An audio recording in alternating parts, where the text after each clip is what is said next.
debate competition in inter college and intra college competitions. He has done education in Master of Business Administration, MBA, International Institute of Professional Studies from DAVV Indore in the year 2005 to 2007. Having distinction degree with 78% score, dual specialization of marketing management as major and computer systems as minor, internship at DNA newspaper and Sahara Samay news channel.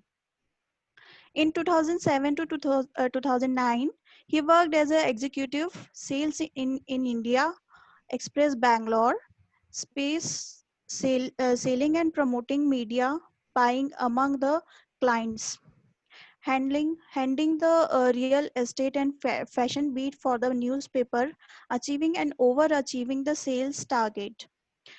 In 2009 to 2011, he went to corporate trainer Inspire Indore, engaging with corporate clients to conduct need gap analysis, preparing the training program to fill those gaps, delivering measurable and impactful trainings to the executives working in manufacturing, service, and academia. In 2011 to 2015, he worked in PDP TNP Malwa Institute of Technology, Indore, developing the culture of faith and mutual respect not only between the teacher and students but also among the peers and seniors. And in 2015 to 2019, he was director L&D in eCafe Venture Indore. And from 2019 to till date, he is director in production in Persec ARC Indore. So this is all about the Jitendra R. Verma sir. Now I request Jitendra sir to please continue his session. Hello. Yeah. Yeah. Thank you very much. Thank you, Ashish sir. Thank you, Madam Varsha ma'am. And welcome all of you. Madam, please give me rights to share the screen. And I understand everybody's time, and I respect it that we all are very busy, and we are busy in something which is very crucial for all of us. We are building the next generation of humanity. और जैसा कि हम सबको पता है कि 2020 के बाद दुनिया फिर कभी भी वैसी नहीं रहेगी जैसा ये चला करती थी। हम सब लोगों को बड़े आधारभूत बदलावों की जरूरत है, देश के रूप में, समाज के रूप में, व्यक्ति के रूप में और परिवार के रूप में। सभी लोगों को बहुत सारे बदलाव करने हैं और उन बदलावों को समझना और उनको मतलब उनके बारे में सिरे से सोचना हम सभी लोगों की जिम्मेदारी है। और जब हम सिरे से सोचने की बात करते हैं तो एक जो सबसे इम्पोर्टेंट बात हम लोगों के पास में आती है, सब लोगों के पास में, वो ये है कि किस तरह से हम लोग अपने आप को उस आवश्यकता के लिए तैयार कर पाएंगे जो हम सब लोगों के सामने आने वाली है, चुनौतियों की तरफ। So let me just open this PPT. Or maybe it will take a little while so that we can head away, start from this page what I'm going to talk about. Yep. So as Madam has suggested, we are going to talk about something, our leadership. हमारे जो देश का प्रधान है, हमारे देश के जो नेता हैं और जिनके सर माथे इस पूरे देश के इतने बड़े देश की जिम्मेदारी है, उन्होंने एक मंत्र दिया है। वो मंत्र है आत्मनिर्भर भारत। ये समय है 21वीं सदी और बहुत पहले से जब हमारा देश आज़ाद हुआ था 1947 के समय, तब से यूरोप और बाकी दुनिया के देश ये समझते रहे हैं कि ये देश बिल्कुल अस्थिर देश है और कभी ना कभी ये भविष्य में टूट जाएगा और इसके कई टुकड़े होंगे। क्यों? क्योंकि हमारा देश सामाजिक रूप से, भाषाई रूप से, आर्थिक रूप से और जातिगत रूप से कई तरह से बटा हुआ था और ये बंटवारा इतना भयावह था, इतना हिंसक था कि किसी की कल्पना से परे था कि यह देश सुचारू रूप से चल पाए। और पूरी दुनिया के लिए चौंकाने वाली बात यह है कि हमारे साथ के आज़ाद हुए देश टुकड़ों में टूट गए चाहे वो पाकिस्तान और बांग्लादेश रहे हों, सूडान या साउथ सूडान रहे हों, कोरिया साउथ कोरिया रहा हो, चाइना रहा हो, रशिया रहा हो, स्पेन रहा हो, DRC रहे हो, इतने सारे देश टूटते चले गए, पर हमारा देश लगातार शक्तिशाली और सशक्त होता रहा। बहुत सारे तजुर्बों के बावजूद हम इमरजेंसी झेले, हमने बहुत सारी चीज़ें झेली, और आज हम उस 21वीं सदी में जब हम आने लगे, जब कंप्यूटर टेक्नोलॉजी, IT और BPOs, जब ये सारी चीज़ें हमारी कंट्री में आने लगी, तब दुनिया को यकीन हुआ कि अब ये जो देश, ये जो सदी है, ये हिंदुस्तान की होने वाली है। और इस पर कई किताबें लिखी गई, हार्वर्ड में, MIT में, ऑक्सफोर्ड में कई सारे ऐसे शोध हुए, जो शोध बहुत तथ्यात्मक तरीके से बताने लगे कि किस तरह से हिंदुस्तान 21वीं सदी का लीडर बन सकता है, विश्व गुरु बन सकता है, नेता बन सकता है। ये सब कुछ क्यों इतने तथ्यात्मक तरीकों से बताया जाने लगा, उसको समझने की जरूरत है, हम सब इसको जानें। सेल्फ रिलायंट इंडिया, आत्मनिर्भर भारत, केवल एक फ्रेज नहीं है, केवल एक सेंस, दो शब्दों का एक वाक्य नहीं है जो किसी नेता ने बोल दिया है और उसके पीछे उसकी कोई परियोजना नहीं है या उसके आगे उसका कोई रोड मैप नहीं है। ये आप समझिए कि मैंने एक फिल्म देखी थी मजदूर नाम से, उसमें राज बब्बर मुख्य कलाकार हैं, और एक मिल है वो खराब हो जाती है और वो टिफिन बांटने का काम करते हैं, मजदूरी का काम करते हैं, पढ़े लिखे होते हैं, और बड़े बड़े इंजीनियर उस मशीन को ठीक नहीं कर पाते, और तभी राज बब्बर आते हैं और सब लोग बोलते हैं कि यार ये मशीन ठीक ही नहीं हो रही, बहुत मुश्किल है इस मशीन को ठीक करना। उसने बोला अच्छा ठीक है बताओ। वो बड़ी देर तक तहकीकात करते हैं और फिर एक हथौड़ा मारते हैं और वो मशीन चालू हो जाती है। वो अभी का बड़ी कारखाना का वो जो मशीन है वो चालू हो जाता है। सारे लोग बड़ा वाह करने लगते हैं, खुश होते हैं कि बताओ इतने बड़े बड़े इंजीनियर परेशान हो गए और इस भाई ने बस एक हथौड़ा मारा और एक पूरी की पूरी मशीन चलने लगी। सब लोग जो है कारखाने मिल मालिक के पास लेके जाते हैं उसको कि भाई तारीफ कीजिए, कुछ तो इतना अच्छा काम किया। और पूरे एरोगेंट तरीके से मिल मालिक, जो सुरेश ओबराय कहते हैं उस फिल्म में, वो बड़े एरोगेंट तरीके से बोलते हैं कि अच्छा बताओ कितना पैसा लोगे। तो ऐसा गुस्सा आता है कि भाई हम तो तारीफ के लिए आए थे, पैसे के लिए आए नहीं। तो वो कहते हैं 1000 रुपए। अब उस समय 1000 रुपए एक बड़ी रकम होती थी। तो वो ओबराय पूछता है एक हथौड़ा चलाने का 1000 रुपए। तो वो राज बब्बर को डायलॉग है, वो जिस डायलॉग के लिए मैं कहानी आपको सुना रहा हूँ, वो डायलॉग ये है कि वो कहते हैं कि साहब हथौड़ा मारने का 1 रुपया है, लेकिन एक 999 रुपए इस बात का पता चल करने के लिए कि हथौड़ा मारना कहाँ है। सो ये हथौड़ा कहाँ मारना है, कब मारना है, कितनी जोर से मारना है, ये परियोजना की प्लानिंग होती है। ये जो एक सेंटेंस कह दिया गया कि आत्मनिर्भर भारत, ये वो हथौड़ा है जिसे चलाया गया है, लेकिन वो कहाँ चलेगा, कैसे चलेगा, उसके बाद क्या होगा, वो मशीन कैसे, इतनी अभीमकाय मशीन जिसको हम देश कह सकते हैं, ये कैसे चालू हो जाएगी, ये सोचना, ये जानना, इसका विस्तार और रूप से प्लान करना, ये अकेले एक इंसान से संभव नहीं, एक कैबिनेट, एक संसद, एक सरकार से संभव नहीं है। इसमें हम सभी को सामाजिक तौर पर अपना योगदान देना होगा। जब हम समाज की बात करते हैं दोस्तों, तो समाज के 4 मुख्य कंपोजिशन होते हैं।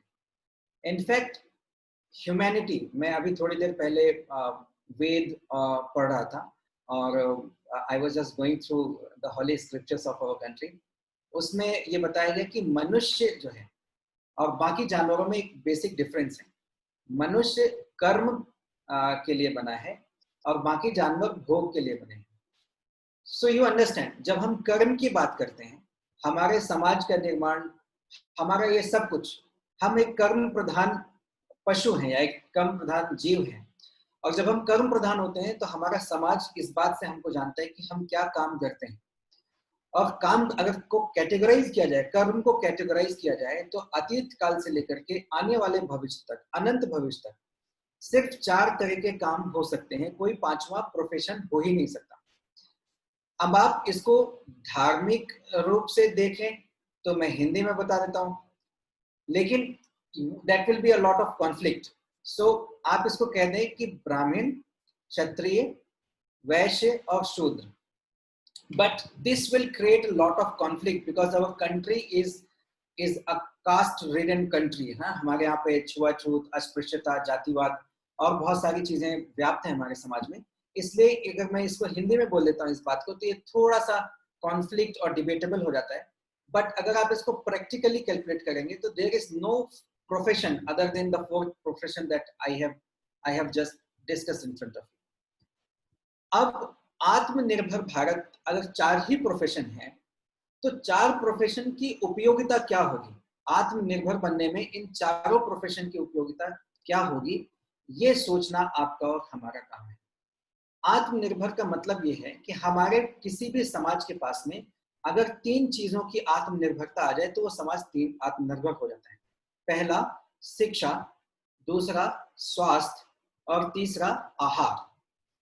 मतलब खाने की व्यवस्था, भूखे पेट की व्यवस्था, स्वस्थ रहने की व्यवस्था और शिक्षित होने की व्यवस्था। ये 3 व्यवस्थाएं अगर किसी भी समाज या देश के पास आ जाती हैं तो वो देश, वो समाज आत्मनिर्भर हो जाता है। अब आप लोगों को शायद समझ में आ रहा हो कि मेरा जो इशारा है वो किसके तरफ है। So when I am saying there are only 4 profession possible, then सभी चारों प्रोफेशंस का ऑब्जेक्टिव किसी समाज के प्रति क्या होना चाहिए। तो उस समाज को शिक्षित करने का, उस समाज को स्वस्थ रखने का और उस समाज का पेट भरने का, ये 4 प्रोफेशन के ऑब्जेक्टिव हो सकते हैं। कोई और ऑब्जेक्टिव किसी भी समाज का नहीं होता है। How can it be possible? So ये संभव तब है जब हम इसमें एक चौथी चीज जोड़ दें जिसको हम कहते हैं एडमिनिस्ट्रेशन, राइट? जब ये एडमिनिस्ट्रेशन जुड़ जाता है दोस्तों, सो ओके, एडमिनिस्ट्रेशन का मेन काम होता है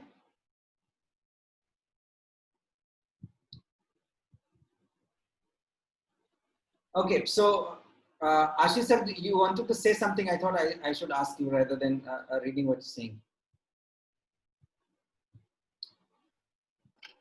Yeah, very good afternoon, sir. Jiten sir. Am I audible properly? Yeah, you're audible, sir. You're audible. Okay. I don't want to say anything, and sorry if you felt disturbed. मुझे ऐसा लग रहा था कि आपका जो स्क्रीन है उसमें आप स्लाइड्स, अभी तो आपने सेल्फ रिलायंट इंडिया वाला ही स्लाइड रखा है या हाँ, अभी वही स्लाइड रखा हुआ है। अच्छा वही है, ठीक है ठीक। मुझे लगा कि वो स्लाइड मूवमेंट नहीं शो हो रहा है मेरी तरफ। अच्छा, okay. Thank you for prompting me. So I will set my agenda in the third slide. Sure. जैसे थर्ड स्लाइड पे जाऊंगा, क्योंकि I just want to talk the practical applications of what we are talking.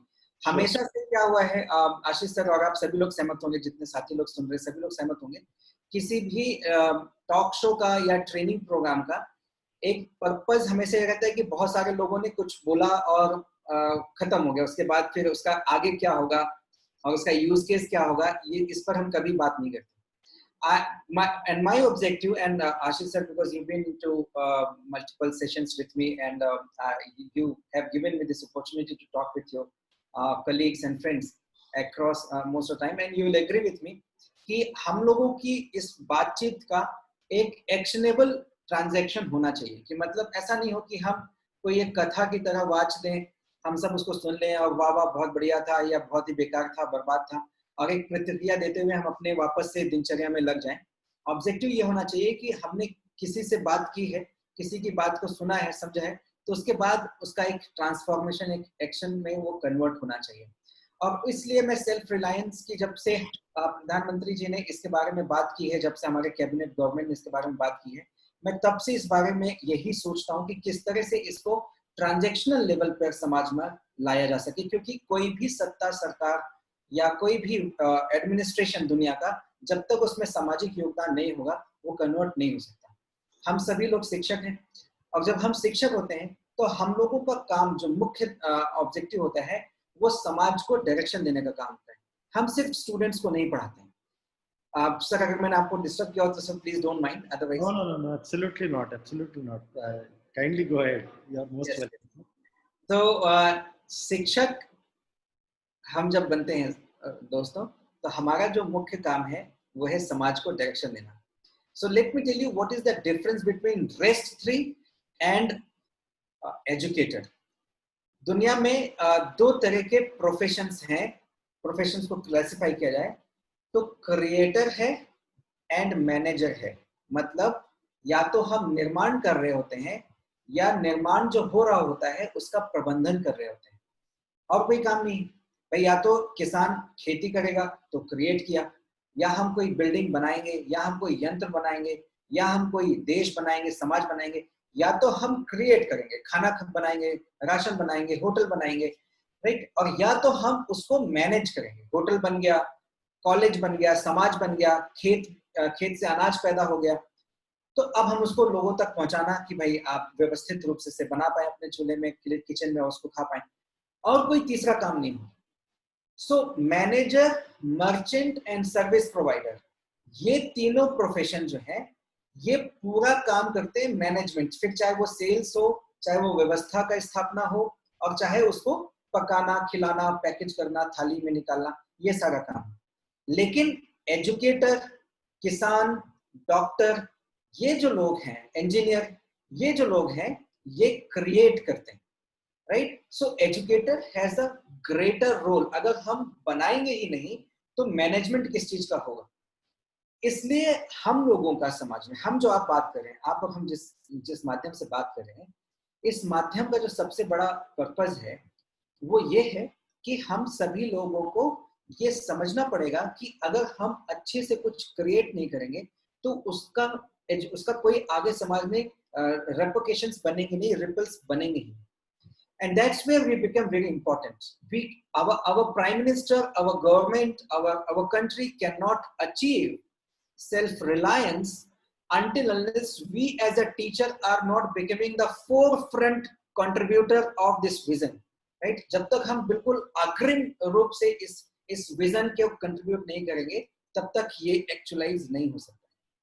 $5 trillion की economy बनना हो, हमारे ही पड़ोसी देश से कंपटीशन में आगे निकलना हो, ये सब कुछ हम सबको जरूरत है जब शिक्षक जागृत होगा।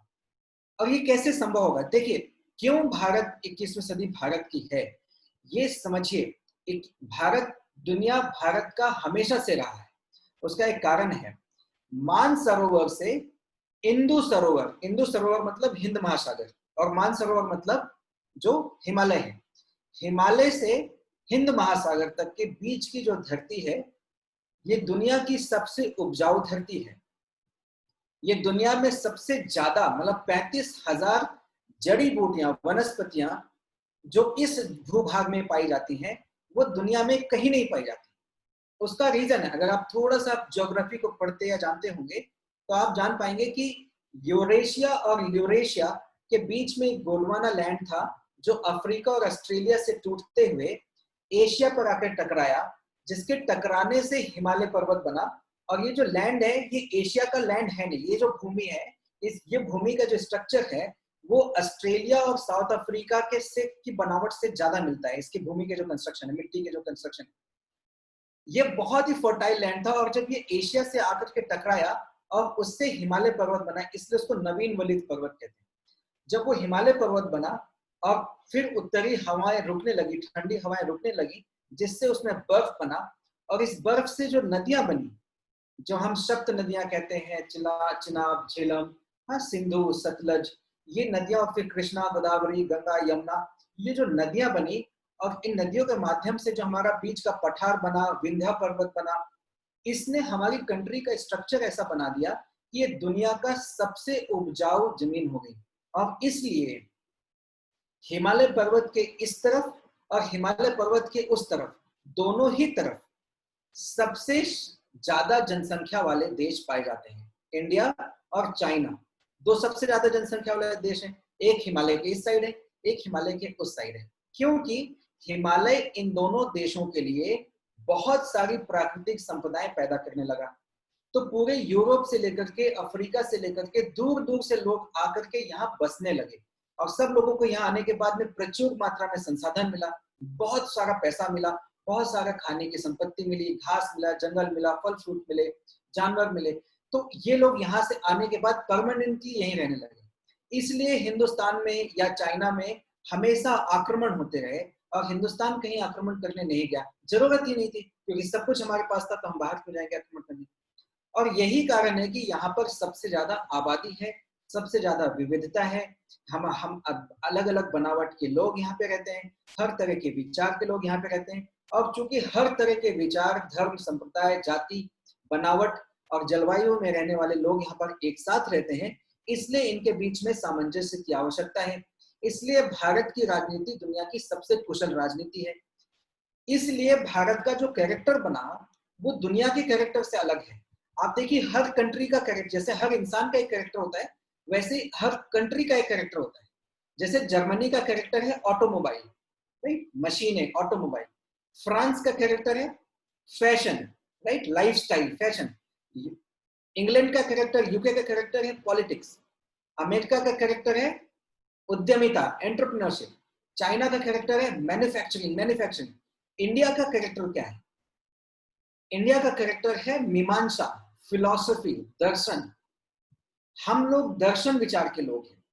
हम लोग हर चीज पर बहस करते हैं, हम हर चीज पर बहुत बहुत डीप एनालिसिस करते हैं और उस डीप एनालिसिस को अपने समाज में उसका एकीकरण करते हैं। इसलिए दुनिया के लगभग सभी धर्म का एक मूल किताब है। आप समझिएगा, इस्लाम धर्म की एक किताब है, क्रिश्चियन धर्म की एक किताब है, यहूदी धर्म की एक किताब है, राइट, सिख धर्म की एक किताब है। दुनिया के बहुत सारे धर्म किसी एक गुरु या किसी एक पैगंबर, एक मसीहा या एक किताब की विचारधारा से चलते हैं। लेकिन भारत की जो संस्कृति है वो शैविक है, वैष्णवी है, तांत्रिक है, आस्तिक है, वैदिक है, गैर वैदिक है, पौराणिक है। हमने हर तरह की मीमांसा, हमने प्रकृति की भी पूजा की, हमने एक आत्मदेव की पूजा की, हमने बहुदेव ईश्वर की पूजा की, हमने ब्रह्म की पूजा की, हमने निरंकार की पूजा की, साकार की पूजा की, और हमने हर तरह के विचारों को अपने अंदर में समाहित किया। क्योंकि इसके अलावा संभव ही नहीं था इतने बड़े देश में, जब तक हम दर्शन के आधार पर, मीमांसा के आधार पर एक दूसरे के समाज को एक साथ एकत्रित नहीं करेंगे, तब तक हम एक साथ रह पाना हमारे लिए संभव ही नहीं होगा। So try and understand, we are a very natural country developed. हमारी जो विविधता है, हमारा जब हम अगर एक पड़ोस में 5 घर हैं तो पांचों के घर में किचन में जो खाना बनता है, उनका जो रहन सहन है, उनका जो पहनावा है वो बिल्कुल अलग होता है। आप यूरोप देख लीजिए, हजारों हजार बस्तियां एक ही तरह का खाना खाती है, एक ही तरह के कपड़े पहनते हैं। हमारे यहाँ पर ऐसा नहीं। तो ये जो विविधता है हमारी, जिसको यूरोप ने समझ लिया था कि ये विविधता की वजह से टूट जाएंगे, वही हमारा कैरेक्टर है, क्योंकि वो हमारी मीमांसा का आधार है। और क्यों हमारी मीमांसा का आधार है? क्योंकि आदिकाल से, वैदिक युग से आज तक, इनफैक्ट मध्यकालीन भारत तक, हमारे देश का जो प्रतिनिधित्व था, उसका प्रतिनिधित्व था शिक्षक, जो गुरु था, जो संत थे, जो विचारक थे। फिर चाहे वो बुद्ध रहे हो, चाहे वो आर्यभट्ट रहे हो, चाहे वो कौटिल्य रहे हो, राइट, चाहे वो वशिष्ठ रहे हो, चाहे वो भृगु रहे हो, चाहे कबीर रहे हो, तुलसीदास रहे हो, दयानंद सरस्वती रहे हो, विवेकानंद रहे हो, रामकृष्ण परमहंस रहे हो। हम सभी लोगों ने संत के विचारों से अपने आप को एकीकृत किया है। ये हमारी मीमांसा की शक्ति है। इट इज वेरी नेचुरल कि पिछले 600 सालों के बीच में, मध्यकालीन और उत्तर मध्यकालीन भारत के समय में, हम लोगों ने अपने एजुकेशन को, अपने ज्ञान प्रथम समाज को छोड़ करके एडमिनिस्ट्रेटर, मतलब राज्य प्रथम समाज बन गए। और पिछले 300 सालों में हम राज्य प्रथम समाज से छूट करके व्यापार प्रथम समाज बन गए। आप समझिए, जब हम देश की आजादी के लिए लड़ रहे थे, लोगों के घरों में महात्मा गांधी की, नेहरू की, वल्लभ भाई पटेल की फोटो हुआ करती थी। आज आप बच्चों के घरों में देखेंगे तो मुकेश अंबानी की, स्टीव जॉब की, राइट, ऐसे लोगों की फोटो होती है जो व्यापारिक लीडर है। क्यों? क्योंकि हमारा समाज व्यापार प्रधान हो गया। और जैसे ही ये समाज व्यापार प्रधान हुआ पिछले 60-70 सालों, 150-200 सालों में, आप समझिए 1755 में औरंगजेब के शासनकाल में दुनिया का सबसे अमीर देश हिंदुस्तान था। दुनिया की 24.8% व्यापार का, मतलब दुनिया भर के व्यापार का 24.8% व्यापार अकेले हिंदुस्तान करता था। दुनिया का सबसे अमीर देश था। लेकिन 1952 में आजादी के बाद जब हमने अपने वेल्थ का, अपनी सब चीजों का आकलन किया, तो दुनिया के 0.001% व्यापार हिंदुस्तान करता था। हम कितने बर्बाद हो गए इन 300 सालों में? क्यों? क्योंकि कोई एक यूरोपीय शक्ति थी जो लगातार हमको बताते रहे कि आप लोग बेवकूफ हैं, आप लोगों को राज करना नहीं आता, आप लोगों को समझना नहीं आता, आप लोग जानते नहीं है कुछ भी। हमसे ही सीख करके वो हमको लगातार बताते रहे कि आप बेवकूफ हैं, इसलिए हम बर्बाद होते रहे। क्यों 21वीं सदी हमारी है? इसलिए क्योंकि अब हम विश्व गुरु बनने की सपना वापस देखने लगे हैं। अब हम फिर से शिक्षा को अपना प्रथम शिक्षा प्रधान समाज बनाने के लिए आतुर हो गए हैं। और आत्मनिर्भर भारत तभी बनेगा जब हम शिक्षा प्रधान समाज बना पाएंगे।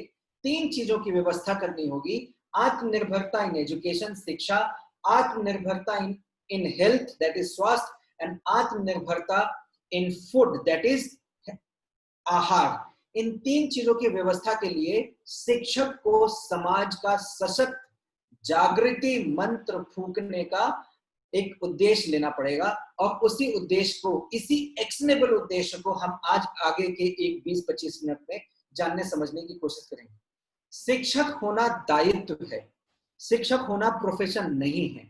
आप समझिएगा, कुछ प्रोफेशंस होते हैं दुनिया में, मैनेजर बन जाना, इंजीनियर बन जाना, साइंटिस्ट बन जाना, ये कैरियर होता है। इसमें आप पहले क्लर्क बनेंगे, फिर एग्जीक्यूटिव बनेंगे, फिर चीफ एग्जीक्यूटिव बनेंगे, फिर वीपी बनेंगे, फिर सेल्स बनेंगे। इसका एक सतत प्रमोशन होता है। आप कलेक्टर बन जाइए, आप पहले एक डिस्ट्रिक्ट को संभालेंगे, फिर एक रीज संभाग को संभालेंगे, फिर एक राज्य को संभालेंगे, फिर देश को संभालेंगे, फिर एक विदेश को संभालेंगे। इसका एक स्ट्रक्चरल अपग्रेड होता है, इसका एक सेट कैरियर होता है। लेकिन राजनेता होना, शिक्षक होना, ये अभियान होता है, ये प्रोडक्ट नहीं होता है। जब आप प्रोडक्ट का प्रबंधन कर रहे होते हैं तो आपका सेट करियर होता है, 2 साल 3 साल प्रमोशन होता है। लेकिन जब आप अभियान का प्रबंधन कर रहे होते हैं, इसमें कोई सेट पैटर्न नहीं होता है, ये बिल्कुल लीडर स्पेसिफिक काम होता है। शिक्षक और राजनीति, शिक्षा और राजनीति नेतृत्व संकलित कार्य है, और ये एक परियोजना है, ये प्रबंध, ये प्रोडक्ट नहीं है, इसको समझिए। और जब ये परियोजना होती है तो हम लीडर विशेष काम करते हैं। आप लीडर हैं, आप नेतृत्व करते हैं। शिक्षक किसका नेतृत्व करता है? शिक्षक भविष्य के समाज का नेतृत्व करता है। लीडर, राजनेता क्या होता है? राजनेता वर्तमान समाज का नेता होता है, शिक्षक भविष्य के समाज का नेता होता है। ये बहुत बड़ा फर्क है, आपको समझिए। आज जो बच्चे आपके अंडर में पढ़ाई कर रहे हैं, अगर आप इनको गाली देना सिखाएंगे तो ये गाली देना सीखेंगे। आप इनको सामाजिक बनाना सिखाएंगे, ये सामाजिक बनेंगे। आप इनको यांत्रिक बनाना सिखाएंगे तो ये यांत्रिक बनेंगे। आप इनको भविष्यदर्शी बनाना सिखाएंगे तो ये भविष्यदर्शी बनेंगे। आप क्या बनाएंगे, ये वो बनेंगे। तो आपका आज जो आपका छात्र है, वो कल को ओसामा बिन लादेन बनेगा या महात्मा गांधी बनेगा, ये आप तय करते हैं, मैं तय करता हूं। हम भविष्य के नेता हैं, और भविष्य के नेता होने की एक जो सबसे बड़ी मुश्किल है वो ये है दोस्तों कि हमें पता ही नहीं भविष्य में क्या होने वाला है। नेता को तो पता है कि कल सरकार कहां बनानी है, कल कौन सा कैबिनेट विस्तार होना है, कल कौन सी परियोजना लॉन्च करनी है, कब आत्मनिर्भर भारत के लिए बटन दबाना है। नेताओं को तो सब कुछ पता है क्योंकि वो वर्तमान की तैयारी कर रहे हैं। हम शिक्षकों को नहीं पता है कि कब कोरोना वायरस आ जाएगा, कब देश लॉकडाउन होगा, कब पूरा समाज चलते चलते अचानक रुक जाएगा। हमें उस भविष्य की तैयारी करना है, उस भविष्य के लिए नेतृत्व तैयार करना है, जिसके लिए हमें भी ठीक से नहीं पता कि उसमें क्या होने वाला है। तो आप अपने इस परियोजना को, आप अपनी इस जिम्मेदारी को बहुत अच्छे से समझिए। ये 24 घंटे की जिम्मेदारी है। Every single second you are a teacher. Once a teacher is always a teacher. You cannot run away ever in your life. आपने 1 घंटे के लिए भी अगर शिक्षक रहे हैं दुनिया में, तो कभी भी भविष्य में आप शिक्षण से या शिक्षक होने से भाग नहीं पाएंगे। इसलिए इस लेक्चर में, इस सेशन में हम लोगों को बहुत अच्छे से समझना पड़ेगा कि हम सब लोगों का आत्मनिर्भर भारत होने के प्रति, आत्मनिर्भर समाज होने के प्रति, भविष्य के प्रति क्या और क्या उपयोगिता है, क्या आवश्यकता है। Try and understand this. जो एजेंडा है वो ये है कि why we should be a teacher, हमें शिक्षक होना क्यों चाहिए। दूसरा है ट्रांसमिशन ऑफ नॉलेज, ज्ञान जाता कैसे, ज्ञान बढ़ता कैसे। तीसरा, what should be a teachers target, किसी भी शिक्षक का ध्येय क्या होना चाहिए। चौथा, शिक्षक के सामने चैलेंजेस क्या है, किसी भी शिक्षक के लिए क्या चैलेंज है। ये सब कुछ कैसे कनेक्ट होता है, लर्निंग क्या है, लोग सीखते क्या है, शिक्षण की मेथोडोलॉजी क्या है, किस मेथड से सिखाया जाता है। और एक सबसे बड़ी चीज होती है जो शिक्षक की होती है, वो ये है, सर जो लेटे हुए हैं बिस्तर में वो अपना वीडियो बंद कर लें कम से कम। तो वो बड़ा अजीब सा ही लग रहा है। So please take care. We are into a professional setup, right? So we should be aware of what is happening around us. Consciousness होना सबसे बड़ी जिम्मेदारी है हम सब लोगों की.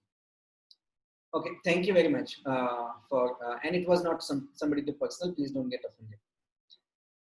Right, friends? So आप समझिए, ये जो जितनी बातों का मैंने आपके सामने कहा है, आपको समझना होगा कि जब कोई इंसान कब सीखता है, कोई भी इंसान, इनफैक्ट जानवर भी।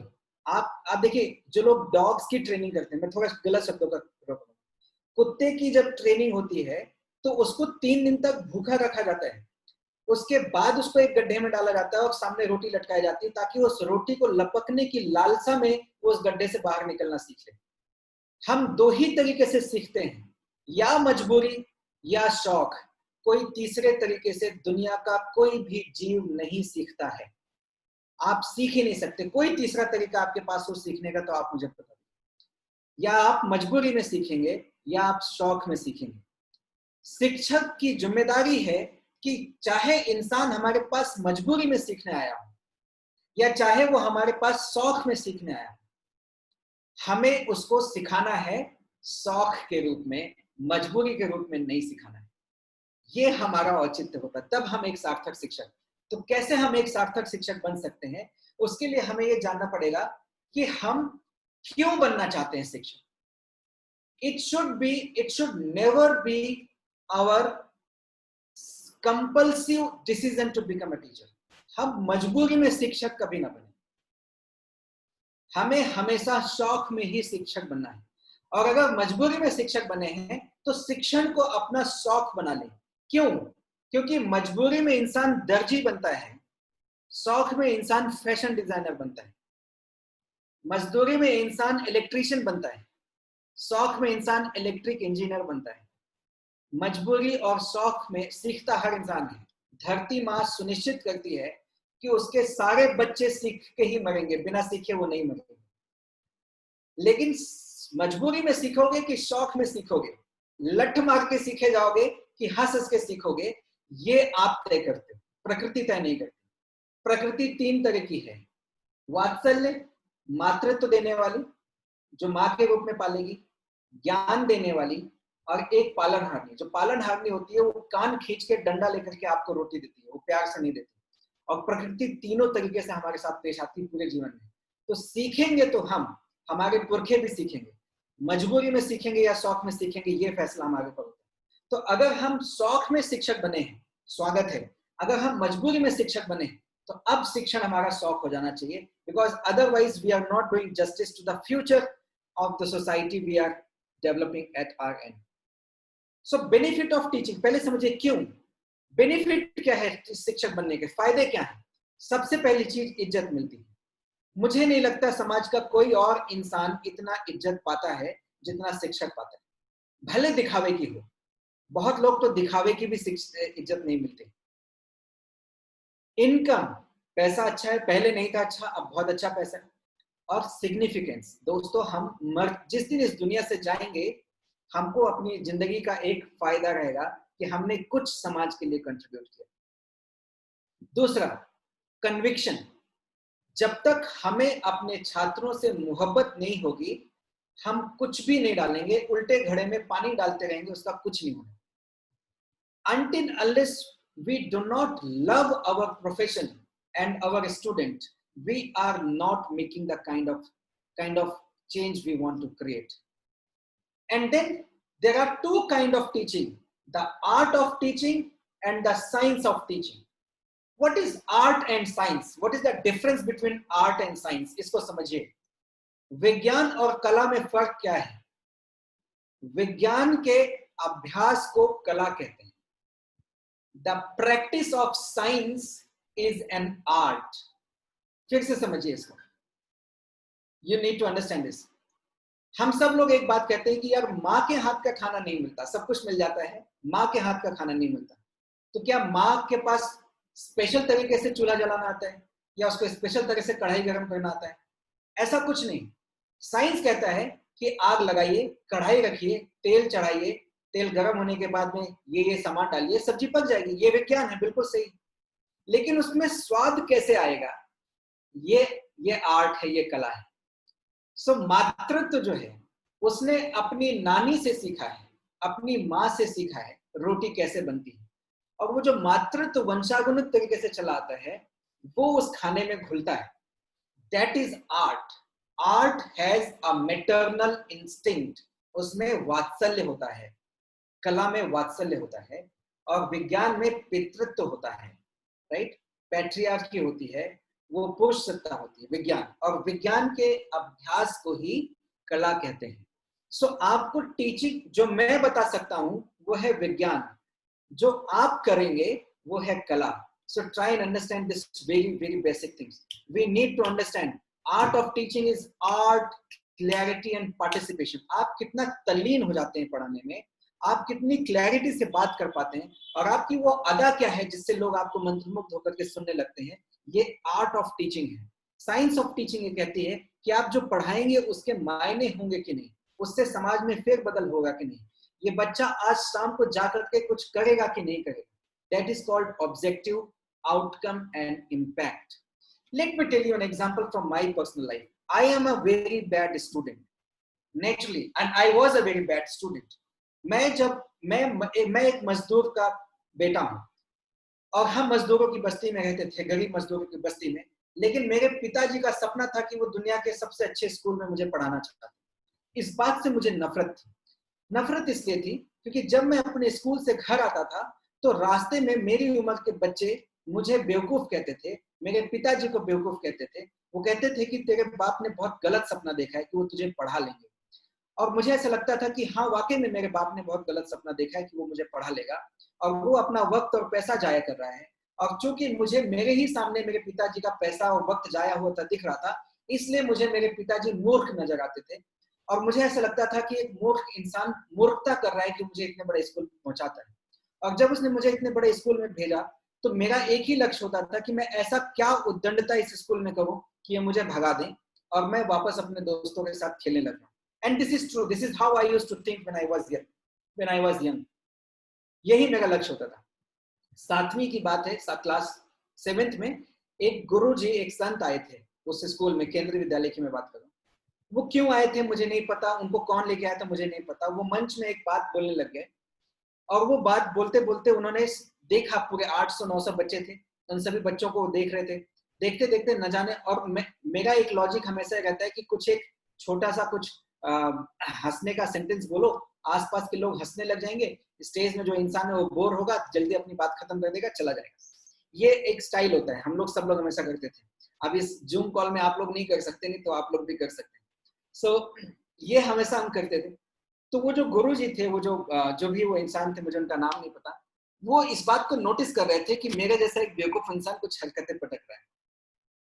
तो उन्होंने एक सवाल पूछा, बच्चों ये बताओ कितने लोग रोज सुबह अपने माँ बाप के पैर छू करके आते हैं? और ये सवाल थोड़ा चौंकाने वाला था क्योंकि अपनी कुछ और बात कर रहे थे, अचानक से वे बात करने लगे। 800 बच्चे थे, 800-900 बच्चे थे। कुछ लोगों ने हाथ उठाया, कोई 3-4-5% लोगों ने हाथ उठाया, बोले बहुत बढ़िया। बाकी लोग अपने माँ बाप के पैर छू के नहीं आते। तो उसमें से कुछ लोगों ने बोला हमारे पिता नहीं है, हमारी माता नहीं है कुछ। उससे उन्होंने माफी मांगी। उसके बाद उन्होंने बोला कि बाकी लोग अपने माँ बाप के पैर छू के नहीं आते। तो बोले नहीं आते। क्यों नहीं आते? बोले कोई जवाब नहीं। मेरे पास जवाब था। मेरे पास जवाब ये था कि भाई मेरा समाज ये कहता है कि मेरे माँ बाप बेवकूफ हैं, वो सपना देख रहे हैं कि एक मजदूर की औलाद इतनी पढ़ाई कैसे कर लेगा, तो वो बेवकूफ है, इसलिए मैं नहीं आता उनके अपने माँ बाप के पैर छू करके। पर ये कहा नहीं जा सकता, ये तो मन में सोचने वाली बात। पर वो बार बार मुझे देख रहे थे, पता नहीं ये क्या हुआ। और वो मुझे बोल रहे थे कि अच्छा एक काम, मुझे नहीं मतलब सभी लोग को बोल रहे थे कि अच्छा एक काम करेंगे, कल सुबह हम सभी लोग अपने माँ बाप के पैर छू के आएंगे। हाँ आओगे सब लोग छू करके? उसने कहा हाँ आएंगे पैर छू करके। तो उन्होंने बोला नहीं नहीं ऐसे नहीं चलेगा, ये गलत बात है। आप में से कितने लोग, मैं तो जाऊंगा नहीं सबके घर पे कि देखने आप माँ बाप के पैर छू के आए कि नहीं आए। तो इसलिए मुझे वचन दो, और वचन दोहराया उन्होंने कि मैं अपने आप के प्रति सदैव ईमानदार रहूंगा। मैं दुनिया में किसी से भी धोखा करूं, पर मैं अपने आप के प्रति ईमानदार रहूंगा। और शीशे के सामने खड़े होकर के जब भी मैं अपने आप को देखूं शीशे में, तो अपने आप के प्रति मुझे अभिमान होगा। और वो अभिमान तभी होगा जब मैं अपने आप के प्रति ईमानदार रहूंगा। पहले ईमानदार होने की शपथ लो मेरे सामने। शपथ ले ली।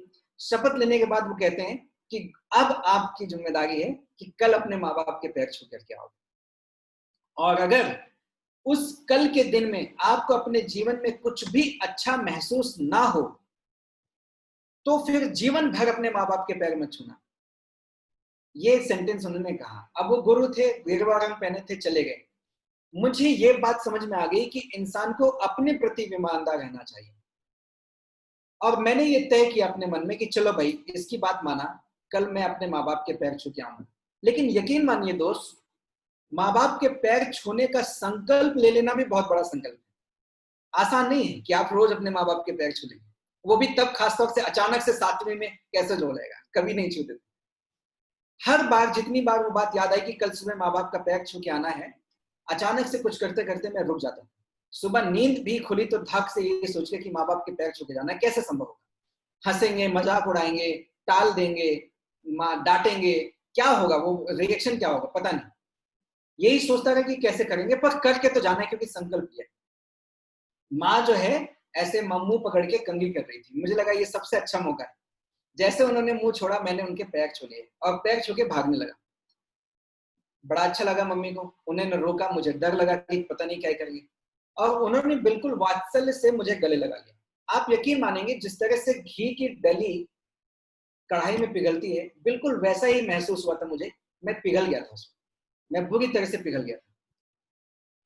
पर ये 10% काम था दोस्तों, 90% काम अभी बाकी था। पिताजी के पैर छूना बहुत, मैं अभी भी भावुक हूं। मैं अभी भी मुझे वो सोच करके भी मुश्किल लग रहा है। और मैं आपको बता सकता हूँ कि पापा बाहर बैठे हुए थे और वो न्यूज़पेपर लिए हुए बैठे थे। आप कहते हैं ना, जो भावे वही बहते, प्रकृति भी आपका साथ देती। पूरा ढक शरीर जो उनका न्यूज़पेपर से ढका हुआ है, केवल पांव दिखाई दे रहे हैं, लक्ष्य सीधे रूप से दिखाई दे रहा है। और मुझे लगा इससे अच्छा मौका नहीं। मैं भागते हुए गया, उनके दोनों पैर छुआ और निकल गया स्कूल बस की तरफ। उन्होंने न्यूज़पेपर साइड रखा। 7वीं क्लास का बच्चा, आप समझ सकते हैं, राइट, 30-35 किलो का होता है। पापा ने पूरी तरह से गोद में उठाया, माथा चूमा, बाल पे हाथ फेरे और बोले, बेटा आज बहुत अच्छा लगा, और विजय होके लौटे। आप यकीन मानिए दोस्त, वो पूरा दिन, रात को जब मैं सोया भी था तो चेहरे पे हंसी खत्म नहीं हुई थी। चेहरे पे जो खुशी थी, ललट थी, वो खत्म नहीं। ये इतना बड़ा परिवर्तन था जीवन का। ये वो शिक्षक हैं, वो गुरु हैं जिनकी मैं बात कर रहा हूँ। ये उस शिक्षक का, उस गुरु का योगदान है कि ये इंसान जो एक दिन भी किताब लेके नहीं पढ़ता था, जो सिर्फ यही सोचता था कि मैं ऐसा क्या कर गुजरूं कि एक स्कूल वाले मुझे भगा दें, आज आप लोगों से शिक्षक की हैसियत में बात कर पा रहा है।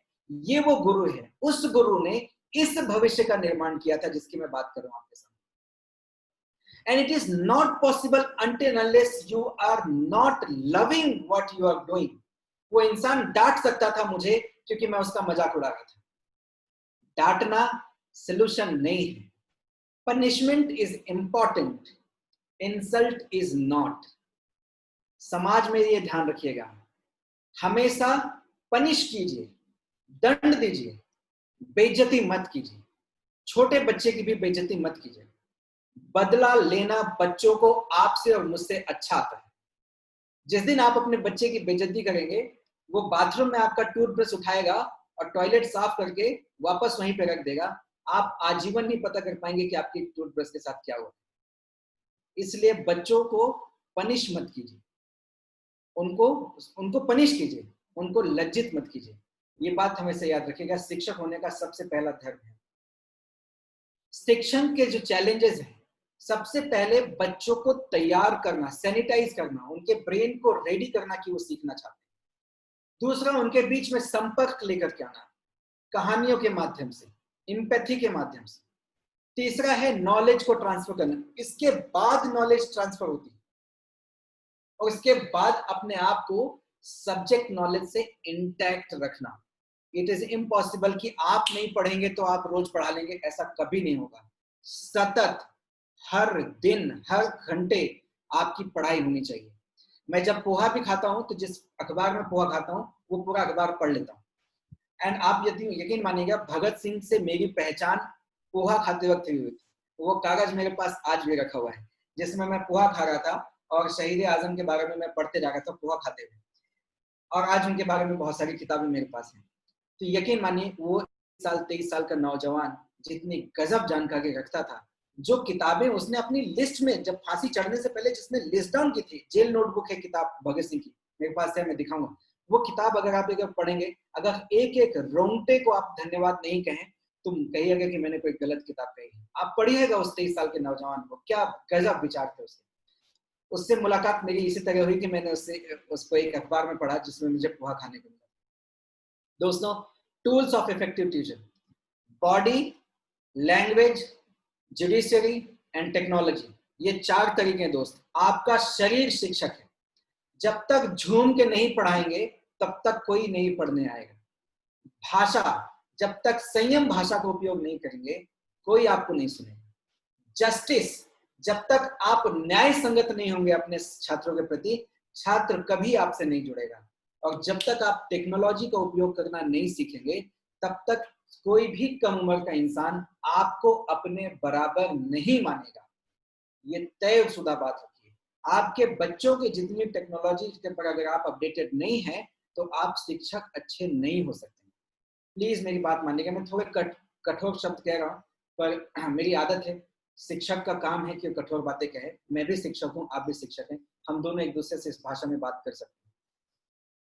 कैसे पढ़ाएंगे? Curiosity, curiosity, curiosity. जब तक कीड़ा नहीं डालेंगे ज्ञान का तब तक नहीं होगा। भगवान बुद्ध कहते थे मैं ईश्वर की तलाश में जा रहा हूं। निकल गए राजवंश से, अब ईश्वर की तलाश, सबसे पूछ रहे हैं भाई ईश्वर से मिला दो, भाई ईश्वर से मिला दो। बोधिसत्व पहुंचे जहां उनको बोध प्राप्त हुआ, वहां जो उनके पहले गुरु थे उनके पास वो पहुंचे। गुरु जी को बोला कि हमने सुना कि आप ईश्वर से मिला देते हैं। तो बोलते कि हाँ मैं मिला देता हूँ। तो बोलते हैं कि अच्छा मुझे भी मिला दीजिए। बोले मिला देंगे, पहले एक काम करना पड़ेगा। बोले हाँ बताइए जो काम करना है। बोले अहम को भूलना पड़ेगा। तो बोले अहम को भूलना पड़ेगा मतलब? तो बोले कि भूलना पड़ेगा कि तुम कौन हो। तो बोले यार मैं कैसे भूल जाऊं मैं कौन हूँ, मैं तो सिद्धार्थ हूँ, राजकुमार हूँ और ये और वो सारी बातें करने लगे। तुमने बोला नहीं नहीं मेरे सवालों का जवाब दो। बोले क्या? तुम कौन हो? तो उन्होंने कहा मैं सिद्धार्थ। तो बोले ये तो तुम्हारा नाम है, तुम कौन हो? तो बोलते कि शरीर। बोले ये तो शरीर है, तुम कौन हो? तो बोले ये जो आपसे बात कर रहा है। बोले वो तो आवाज है, तुम कौन हो? राइट। इसके बाद वो बात करते हैं, बोले सर ये जो आत्मा है जो आपसे बात कर रही है। बोले ये तो आत्मा है, तुम कौन हो? तब वो एकदम से शानदार हुए, बोले कि साहब मुझे नहीं पता मैं कौन हूं। तो बोले एग्जैक्टली, जब ये पता ही नहीं कि मैं कौन हूं तो ये अहम किस बात का ओढ़ के रखा हुआ है? जब अहम है ही नहीं तो अहम ओढ़ा हुआ क्यों है? Are you understanding what I am trying to say? हम सब घमंडी क्यों हैं? ये नाम, ये ओहदा, ये इज्जत किस बात की है? ये हमारी है ही नहीं, फिर भी हम घमंडी। तो जब तक हम अहम को नहीं भूलेंगे हम शिक्षक नहीं बन पाएंगे। बुद्ध हो गए वो, एक पूरी महाद्वीप उनकी बात को विचार पे रखती। ये शिक्षण हो। Educate, evaluate and entertain. दोस्तों, शिक्षक एक मनोरंजक होता है, एक कलाकार होता है, इसमें कोई दो राय नहीं है। आपकी जिम्मेदारी है कि आप अपने बच्चों का मनोरंजन करें, क्योंकि बच्चों का जो मन होता है वो मुश्किल से मुश्किल 7 सेकंड रुकता है। आपको शायद पता हो, आप सिनेमा देखते होंगे, फिल्म देखते होंगे, कोई भी अच्छी फिल्म एक सीन 7 सेकंड से ज्यादा नहीं रहता। आप पूरी 3 घंटे की फिल्म देख लीजिए, कोई भी देख लीजिए, इसके बाद मेरे लेक्चर के बाद देखिएगा, कोई भी एक सीन 7 सेकंड से ज्यादा नहीं होता है। 7वें सेकंड पे वो सीन बदल जाता है, क्योंकि इंसान 7 सेकंड के अंदर ही अपना अटेंशन चेंज कर लेता है। वो जो मल्टीपल कैमरे से सीन लिया जाता है, जब एक गब्बर सिंह बेल्ट लेकर के चलता है, कितने आदमी थे आप देखिए, उसमें 250 कैमरे लगे होते हैं। और हर एक कैमरा एक एक सेकंड में बदल रहा होता है, तब जाकर के वो गब्बर सिंह का कैरेक्टर क्रिएट होता है. So try and understand. It is our duty to keep our audience entertaining. नहीं तो मैं इस तरह से हाथ पटक के आपके सामने बात नहीं करता. मैं चुपचाप माथे में बिंदी वाली मैडम जो दूरदर्शन में आती थी उस तरह से भी बात कर सकता. तो it is not possible until unless I do not put my energy with the help of my hand and my eyes and my face. You will not pay attention. Some of you are still not paying my attention. I know it because we are into a setup, but that's okay. My duty is not with all of you. My duty is with some of you who are with me, right? जो मेरे साथ हैं, मैं उनके साथ ही हो सकता हूँ. क्योंकि ये भगवान कृष्ण ने कहा, अर्जुन से कहा ये बात कि तुम मेरे साथ हो इसलिए मैं तुम्हारे साथ हूँ. नहीं तो ये पूरी सेना है, ये युद्ध चल रहा है, कौन किसको सुन रहा है? तो ये तो हमारे आपके बीच में हम सभी लोग एक दूसरे को नहीं सुन रहे हैं. हम में से कुछ लोग हैं जो एक दूसरे को सुन रहे हैं और हम वही लोग हैं जो एक दूसरे के साथ में. राइट दोस्तों, I think I will overstep the time. I can talk about the timeline, किस तरह से बच्चों को पढ़ाया जाता है. सबसे पहले आइडिया, फिर आइडिया का ट्रांसमिशन, फिर आइडिया का लोकलाइजेशन, आइडिया का रिपीटेशन, आइडिया पे चैलेंज फेंकना और आइडिया का एग्जाम लेना. ये शिक्षण है, आज से नहीं, द्रोणाचार्य काल से है. द्रोणाचार्य ने भी इसी तरह से शिक्षा लिया. सबसे पहले उन्होंने बताया आइडिया, मछली की आंख पर निशाना साधा जाएगा. ट्रांसमिशन कौन करेगा ये तय किया जाए. Localization, that only and only मछली की आंख दिखनी चाहिए. रिपीटेशन, बताओ क्या दिख रहा है. चैलेंज, भेद के बताओ. एग्जामिनेशन, कि उसका पूरे के पूरे लोग देखेंगे कि तुम कर सकते हो कि नहीं कर सकते. This should be the objective of us being a teacher, right. This is how the timeline should go. कैसे एक अच्छा टीचर होता है? लर्निंग और इम्पैक्ट, क्या सिखाया और उस सिखाने का इम्पैक्ट क्या पड़ा. ये दोनों चीजों के पैमाने में किसी भी शिक्षक की धुरी नापी जाती है. आपकी स्क्रीन में आप देख पाएंगे green colour, purple colour, yellow colour और ब्लू कलर के बॉक्स बने हुए हैं. ये जो ब्लू कलर है मतलब जो टीचर की लर्निंग और इम्पैक्ट सबसे ज्यादा होती है वही ग्रेट टीचर होता है. यानी कि आप ग्रेट टीचर तब होंगे जब आप अपने ज्ञान को क्रिएट कर पाएंगे और जब आप अपने ज्ञान को प्रस्तुत कर पाएंगे. अगर आप ज्ञान क्रिएट कर लेते हैं और प्रस्तुत नहीं कर पाते हैं तो भी आप अच्छे शिक्षक नहीं हैं. अगर आप अपने ज्ञान को प्रस्तुत कर लेते हैं लेकिन आप ज्ञान क्रिएट नहीं कर पाते हैं तो भी आप अच्छे शिक्षक नहीं हैं. ये दोनों चीजें हमारी सतत जिम्मेदारी होती है. इसके बारे में कभी और समय मिला तो और बात करेंगे. अब आप आ जाइए शिक्षक के मेथड्स को दुनिया में किस तरह से देखा गया. आप सोचिए, India, China, Europe, America and south America, यहां पर आप समझिए वहां समाज पढ़ाता किस तरह से. अमेरिका में प्रेजिंग होती है. बच्चा कुछ भी नया सीख जाए उसकी तारीफ की जाती है, बहुत तारीफ की जाती है. बच्चे ने आज एप्पल की स्पेलिंग सीख ली, उसको चॉकलेट मिल जाएगी.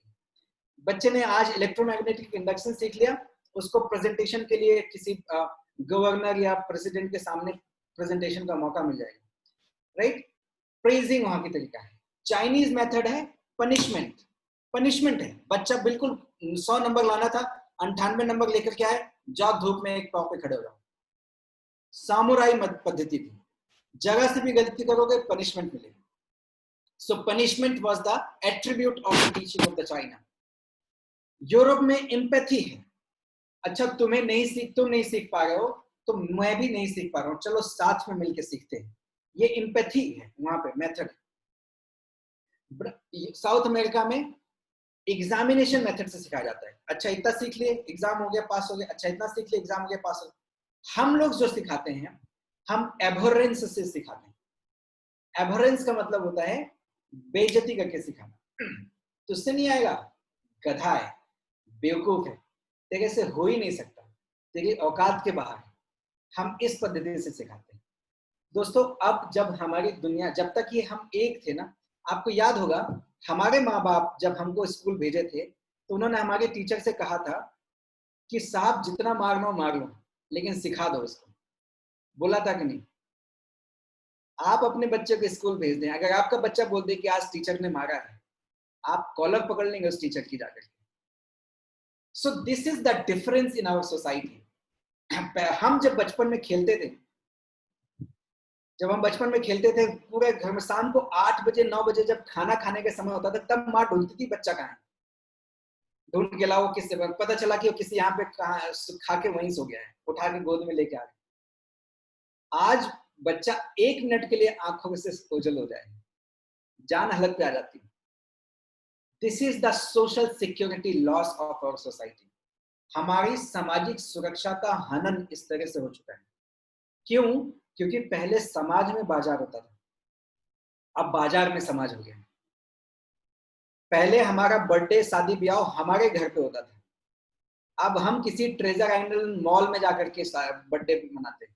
अब हम किसी शादी के वो शामियाने में जाकर के, वो क्या कहते हैं, मैरिज गार्डन में जाकर के शादी करते हैं। अब हम बाजार में समाज को ले गए, पहले समाज में बाजार होता था। That is the change our society has got. So in this society, our kids are connected to another kids, and we cannot afford to insult in the process. So this is a very wrong process. Punishment is important, but praising is also important. बच्चे की तारीफ करना, बच्चे को दंड देना, ये 2 तरीके से हम एजुकेशन दे सकते हैं। एबोरेंस से नहीं दे सकते, बिल्कुल नहीं दे सकते। नहीं तो सुसाइडल टेंडेंसी जो हमारी कंट्री में इतनी ज्यादा है, वो इस वजह से है क्योंकि हम जगह सी गलती हो गई। वही सचिन तेंदुलकर 200 रन मारता है तो भगवान है, और वही सचिन तेंदुलकर 0 पे आउट हो जाता है तो उसके नाम पर पुतले जला दिए जाते हैं। तो ये समाज हमें बदलना होगा, ये आप और हम बदलेंगे। So try and understand, we have a bigger responsibility. हमारा ब्रेन कैसे काम करता है, हमारा ब्रेन बना कैसे है? हमारा ब्रेन बना है मस्तिष्क और बुद्धि से, ये केवल एक नहीं है। We have a mind, we have a conscious mind, we have a subconscious mind, we have a wisdom and we have a nerves. इन 4-5 चीजों को मिलाकर के हमारा ब्रेन बनता है। इसके बहुत सारे स्ट्रक्चर हैं। अगर हम इस लेयर को, अगर हम किसी इंसान के माइंड से बात नहीं कर पाएंगे तो हम उसको कभी भी सिखा नहीं पाएंगे। ये चीज हमें समझना होगा दोस्तों। हमारा डिजाइन है, हमारी एक आइडेंटिटी है। इस आइडेंटिटी की मजबूरी ये है कि जब भी मैं आपसे मिलूंगा, सबसे पहले अपनी एक घमंड का चादर ओढ़ के ही मिलूंगा, उसके बिना मैं आपसे नहीं मिलूंगा। और जब तक ये घमंड का चादर नहीं उतरेगा, आपके और मेरे बीच में रिश्ता कभी पैदा नहीं होगा। ये हमारी दूसरी मजबूरी है। जब तक हम अपने घमंड का चादर नहीं उतारेंगे, हमसे कम उम्र के लोग कभी भी हमारे अपने घमंड का चादर नहीं उतारेंगे। ईगो कभी भी एक दूसरे से जुड़ने नहीं देता है। दोस्तों, अगर आपके सामने मैं प्यून के कपड़े पहन के आया होता तो आप मेरे को पहले ही बोल देते कि भाई साहब पानी का इंतजाम कर दो। This is how we react to the society. We are led by the perception of the people. Madam ने मेरी एक प्रोफाइल पढ़ी, एक पूरी प्रोफाइल पढ़ी, तो उसके बाद आपको लगा कि अच्छा शायद ये इंसान कुछ नई बात कर लेगा। अब कुछ लोग बोला अच्छा तू क्या ही बात कर लेगा, इतने लोगों को झेलना है तुझे भी झेलना है। It's 4 o'clock. Right? So we have a lot of perception about the people. So we do not interact with the people. We interact with the perception of the people. And this perception is created by the identity. So हमें अपनी identity as a शिक्षक बनाना होगा, वात्सल्य के साथ, मोहब्बत के साथ, प्यार के साथ और ज्ञान के साथ। ज्ञान हमारा सेंटर होगा, हमारा कोर होगा, और हमारी बाहरी जो आवरण होगा वो हमारी आत्मिकता होगी, हमारा वात्सल्य होगा। ये आइडेंटिटी हमको बनाना पड़ेगा, तब जाकर के हमारे बच्चे अपने को एक्सेप्ट करें। I could have discussed a lot about the transmission of knowledge and methods and the worldview, and right, so we need to know each and everything. एक बात जो मैं बहुत जिम्मेदारी से आप सब लोगों को कहना चाहता हूँ, दोस्तों, साथियों, हम एक ऐसे समय में रह गए हैं जहां पर, जिसको हम कहते हैं कि अब हमको कोई परमाणु बम से हमारी हत्या नहीं करेगा, अब हमारी हत्या हमारे मोबाइल फोन से होगी। बहुत जिम्मेदारी से मैं बात कर रहा हूँ, इस चीज को समझिएगा। इंसान कैसा जानवर है आपको? इंसान ऐसा जानवर है जिसके पास ना पंजे हैं, ना सींग है, ना दंश है, ना डंक है।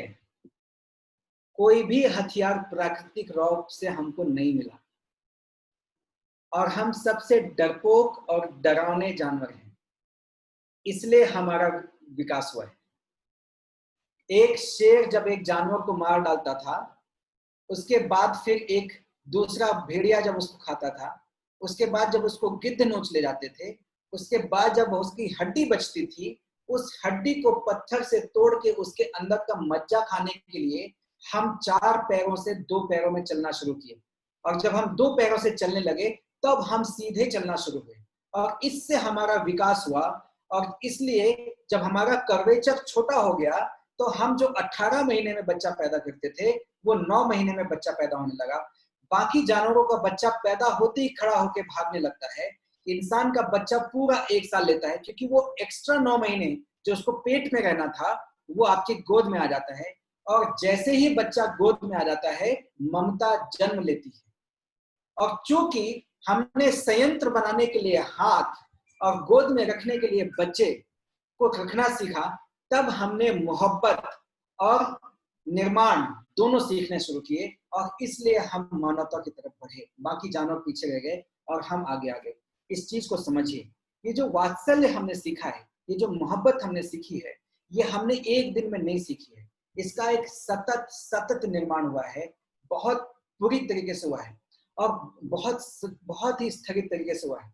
और तब से लेकर के हड्डी तोड़ने वाले दिनों से लेकर के पहले पत्थर, फिर भाले, फिर तीर धनुष, फिर बंदूक, फिर तलवार, और सिर्फ 200 साल पहले ऐसा हुआ कि हम कलम अपने साथ रखने लग गए, हम बंदूक रखना छोड़ दिए। और जब कलम हमारे हाथ में आई तब गांधी जैसे इंसान ने बता दिया कि इतने बड़े देश को आजाद करने के लिए बंदूक की जरूरत नहीं है, कलम की जरूरत है। और दोस्तों, कलम जिस दिन से हमने छोड़ा, हमारे हाथ में आ गया मोबाइल। और ये क्रांति है दोस्तों, ये क्रांति इसलिए है कि जब तक हमारे हाथ में कलम थी हम यहां से संप्रेषित करते थे बाहर की तरफ, हमारी तरफ ज्ञान नहीं आता था। लेकिन इस मोबाइल से we are able to publish and we are able to receive the knowledge and not in the. अभी मैं अपना व्हाट्सएप खोलूंगा तो कम से कम 300 से 400 नोटिफिकेशन पड़े होंगे। ये जो नोटिफिकेशन हमारे मोबाइल पर हैं, किसी भी मिनट में 300 से 400 नोटिफिकेशन जो हमारे मोबाइल में है, ये वो इंफॉर्मेशन है जो हमारी हत्या कर देगा। We will die with this. क्यों? इससे के कई कारण हैं। ये मोबाइल हमें क्यों मारेगा? 76 ऑर्गन होते थे इंसान के शरीर पे, 76 ऑर्गन लेकर रहता था। लेकिन आप बताइए कितने लोग हैं जो मोबाइल तकिए के नीचे रखते हैं, 24 घंटे जेब में रखते हैं, टॉयलेट जाते हैं तो भी मोबाइल लेकर के जाते हैं।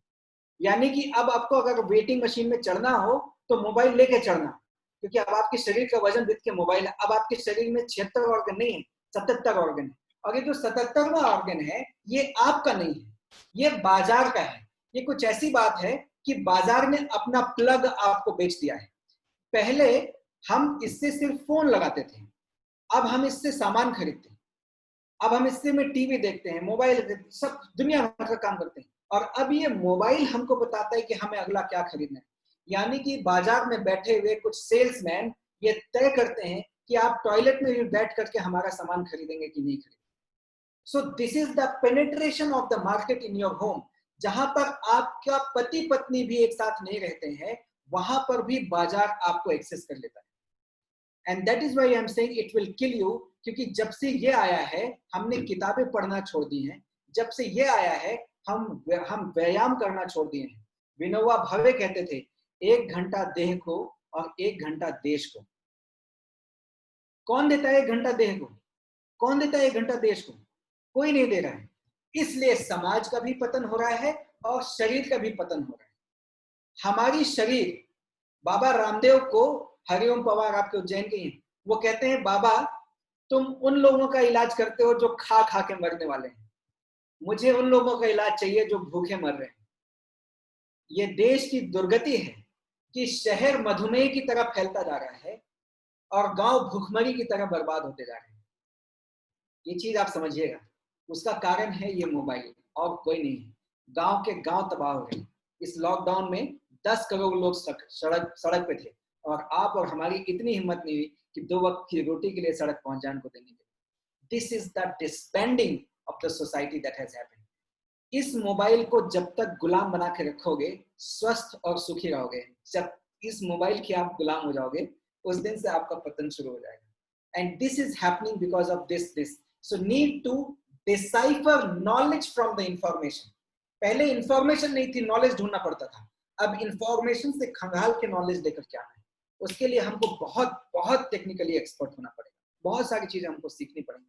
And that is what I wanted to tell you in this slide. There are a lot of such slides I could have tell, but I will mention very specifically here and I will tell you. क्या चीज सीखी जा सकती है दोस्तों? सीखने के जो एंगल हैं, आदमी जो इंटरेस्टेड होता है वो सीखता है, जो इंपॉर्टेंट होता है वो सीखता है, जो अर्जेंट होता है वो सीखता है, जो फोर्स्ड होता है, मजबूरी होती है वो सीखता है, जिसके लिए भय पैदा होता है वो सीखता है. इसके अलावा वो चीजों को नहीं सीखता है. कब जो कौन सी चीजें उसको हमेशा याद रहेंगी? दो ही चीजें हैं जो हमेशा याद रहेंगी, जो वो डर में सीखा होगा और जो उसने शौक से सीखा होगा. इसके अलावा बीच की कोई भी चीज वो नहीं सीख पाएगा. Try and understand this.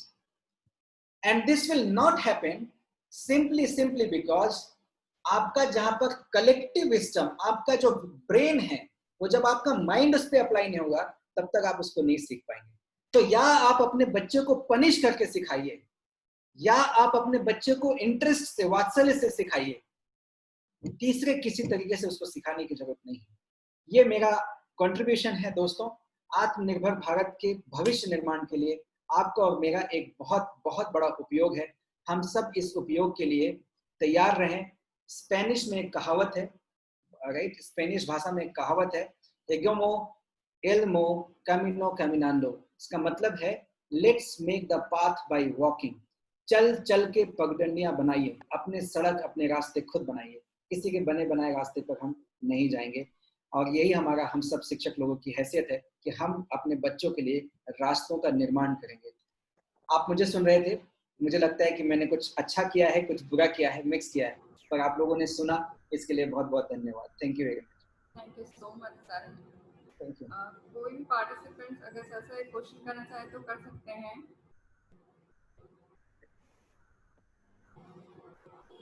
वो अपना अनम्यूट हो सकते हैं और क्वेश्चन कर सकते हैं.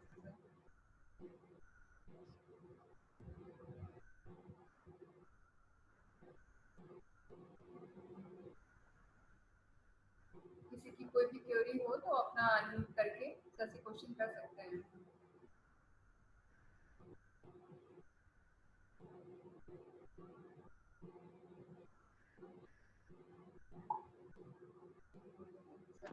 आई थिंक कोई भी नहीं है किसी को क्वेश्चन करना. So more study, more confusion, no study, no good. नहीं सर, इतना अच्छा एक्सप्लेनेशन था कि आई थिंक किसी को डाउट्स ही नहीं है. नहीं, ऐसा नहीं होता. We can always ask question. We can always ask question whenever you feel like.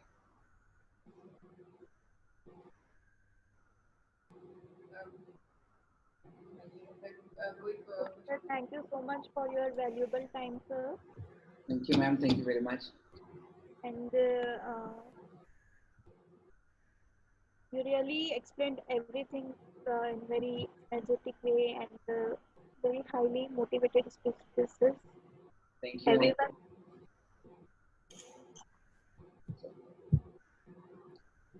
Thank you, Varsha ma'am, Surbhi ma'am, Dr. Harshad sir. Thank you very much for your extension.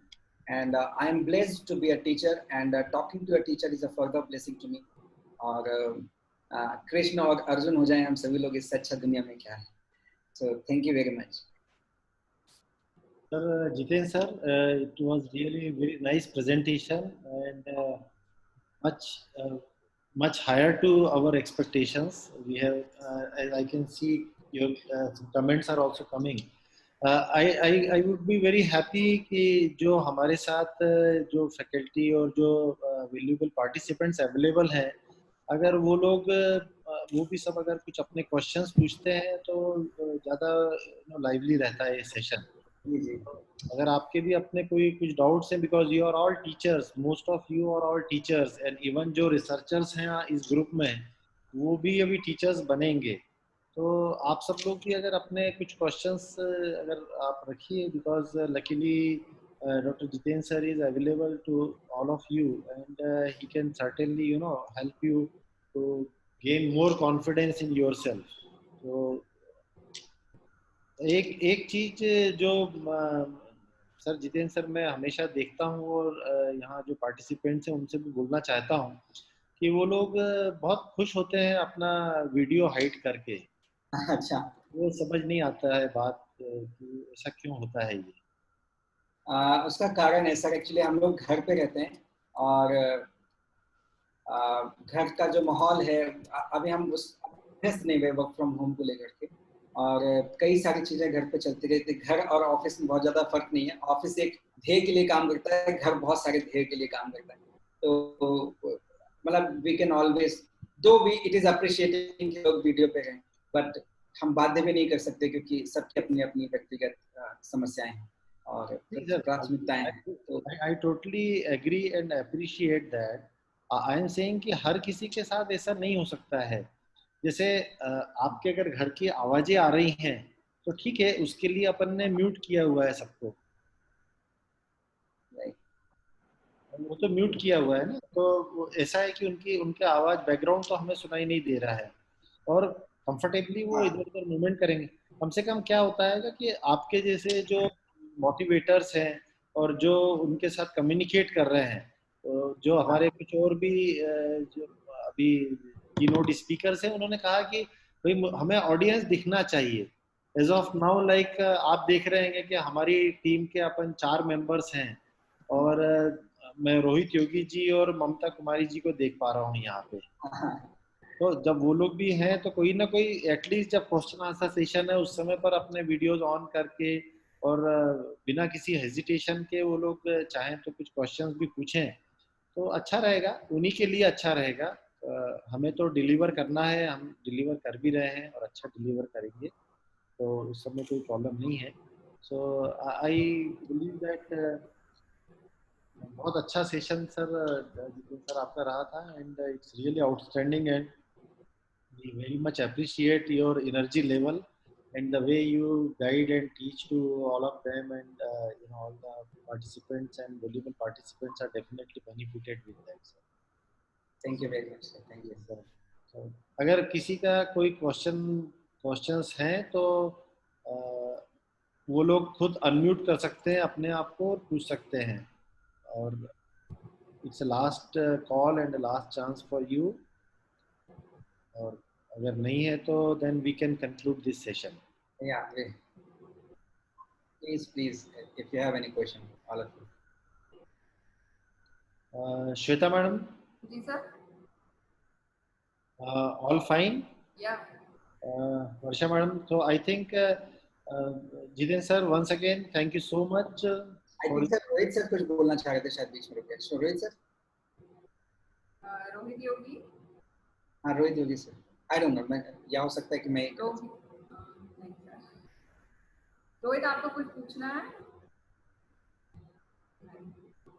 अच्छा आप आप unmute कर लीजिए, अगर आपको कुछ पूछना है तो आप खुद से अनम्यूट कर सकते हैं, या शायद वो नहीं कह रहे हैं, तो that's okay. Rohit thank you very much. Sir मैं एक क्वेश्चन करना चाहूंगी। ममता मैम थैंक यू, बोलें। हाँ सर, टीचिंग मेथोलॉजीज जो आपने बताई पांच तरीके की हैं, उसके अलावा भी और कोई मेथोलॉजीज हो सकती हैं? मैम मेथोडोलॉजी का एक सिंपल सा लॉजिक है कि as long as we are able to create empathy, right, and as long as we are able to transmit knowledge, तो हम जो ब्रेन को ओपन अप करने का जो ऑब्जेक्टिव होता है कि सबसे पहले हम जब तक एक दूसरे के प्रति वल्नरेबल नहीं होंगे तब तक हमारे बीच में किसी भी तरह का कम्युनिकेशन नहीं हो, राइट। आप देखिए कि हम एक सफर में गाड़ी में चलते रहते हैं, बहुत सारे लोग उस गाड़ी में बैठे हुए हैं और वो लोग कभी भी आपस में बात नहीं कर रहे हैं, इनफैक्ट लोगों को एक दूसरे को एग्जामिन कर रहे होते हैं हम दूर से कि अच्छा इसके कपड़े अच्छे हैं, इसका ब्रीफकेस अच्छा है, इसका मोबाइल अच्छा है, लेकिन हम कभी किसी से बात नहीं करते। लेकिन जैसे ही वो बगल में इंसान बैठा हुआ है, वो 2-3 बार 4 बार देखता है, आपकी बात सुनता है, आपके मोबाइल से बात करता है, सुनता है, फिर धीरे से लगता है कि हाँ ये तो मेरे जैसे हैं, फिर वो धीरे से सवाल पूछता है आपका नाम क्या है, और फिर वो एक आत्मीयता ऐसे चलती रहती है कि फिर मोबाइल नंबर भी एक्सचेंज हो गया और आगे का भी रिलेशन चल निकला। तो ये हुआ क्या कि जब तक हमने अपनी वल्नरेबिलिटी को एक दूसरे के सामने जाहिर नहीं किया तब तक हमारे बीच में संवाद स्थापित नहीं हुआ। तो वो जो स्ट्रक्चर है कि हम जो कोकोनट की तरह बने हुए हैं, हम सभी लोग जो नारियल की तरह बने हुए हैं, हमें अपने बच्चों को पहले दिन से ही बता दें कि हम हमारे ये जो आउटर आवरण है, जब तक आप नहीं खुलेंगे, मैं नहीं खुलूंगा, तब तक हमारे बीच में संवाद नहीं है। सो मुझे ऐसा लगता है कि एम्पैथी वो एक सबसे स्ट्रॉन्गेस्ट टूल है 21वीं सदी में, क्योंकि अब बच्चों के पास ईगो है। पहले बच्चों में ईगो, हम जब आप हम छोटे थे तब हमारा इतना ईगो नहीं होता था, 2-4 छड़ी पड़ती थी सब ठीक हो जाता था, लेकिन अब ऐसा नहीं है, राइट। अब आप हर बच्चे का ईगो है, उसने ड्रेस पहनी हुई, महंगे कपड़े पहने, महंगे जूते पहने हुए, हमारे आपके बच्चे एक अच्छे कपड़े पहन के जाते हैं और हम उनको घर पे भी एक अलग तरीके की ट्रेनिंग देते हैं, तो वो एक चीज है. तो until unless you don't embed empathy in the relationship, I don't think any other model is uh, applicable and useful enough. So empathy is the power, right? So, Sir, if situation में empathy is the most powerful methodology to teach. methodology, because competition is not a scene, of collaboration is the solution. Okay. Thank you. Thank you for the question. Thank you. So I will take the lead because I have a meeting. Thank you, sir. Okay, bye bye everybody. Bye. Thank you Ashish sir. Thank you team Ujjain. Thank you Yes, everybody. thank you very much, Jiten sir. Thank you so much. Thank you. Bye. Okay, bye. So Shweta madam, हम लोग and कर रहे हैं session को, right? Yes, sir. ठीक है. Yes, sir.